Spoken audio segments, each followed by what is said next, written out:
Using oxygen safely. If you have a lung problem such as chronic obstructive pulmonary disease or COPD or pulmonary fibrosis, you might have low oxygen levels. If so, you may need extra oxygen or oxygen therapy. Oxygen therapy is given using special equipment. This animation tells you about using oxygen safely. You receive extra oxygen through plastic tubing connected to an oxygen concentrator or tank. The tubing comes in different lengths.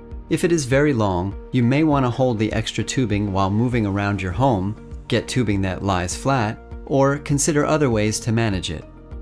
Avoid letting the tubing get stuck, which can stop the oxygen flow. An oxygen concentrator pulls air from the room around it and concentrates it into almost pure oxygen. Keep some space around your stationary oxygen concentrator so air can circulate around it. It should also be away from walls or furniture because it gives off heat. You may want to place it in a different room than you sleep in so the warmth and noise do not bother you. Let your local fire and police departments know there is supplemental oxygen in your home. This helps protect them and you in case of an emergency such as a fire. You can also place a sign on your door saying oxygen is in use. Make sure your smoke detectors work and you have at least one fire extinguisher in your home. You can ask your power company for a priority service listing. They may restore your electricity earlier in an outage. Having a backup source of oxygen is important in case of emergency.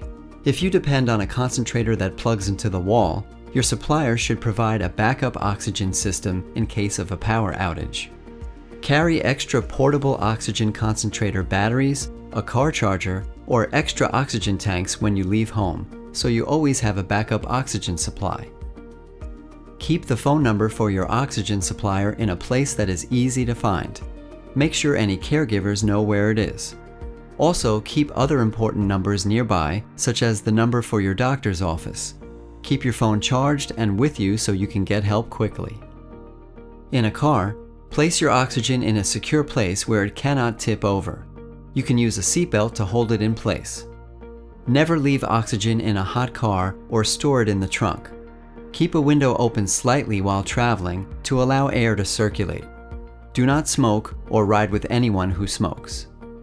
Before flying, check on your airline's rules for portable oxygen concentrators. Each airline is different. Contact them at least 48 hours before your flight. You cannot use oxygen tanks on a plane. Your healthcare provider may need to fill out forms for you to use your concentrator.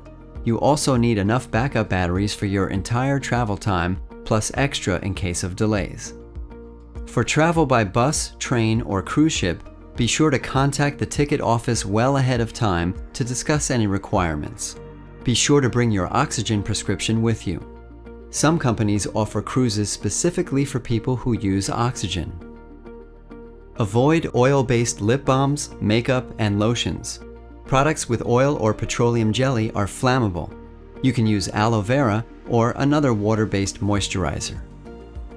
Oxygen does not explode or burn by itself, but it does feed fires. Keep oxygen at least 6 feet away from open flames. Avoid anything that is burning or may spark, including cigarettes, pilot lights, barbecue grills, hair dryers, matches, and lighters. If you cook on a gas stove, move the cannula tubing so it goes down your back. Use the cool setting on a hair dryer. Keep the oxygen tank you are using stable. Do not let it roll around or bump into things. Ask your oxygen supply technician to show you how to store your tanks. Keep tanks in a well-ventilated area. If they crack or the valve breaks off, they can be dangerous. It is a good idea to have signs around your home saying that oxygen is in use. Put them in obvious places.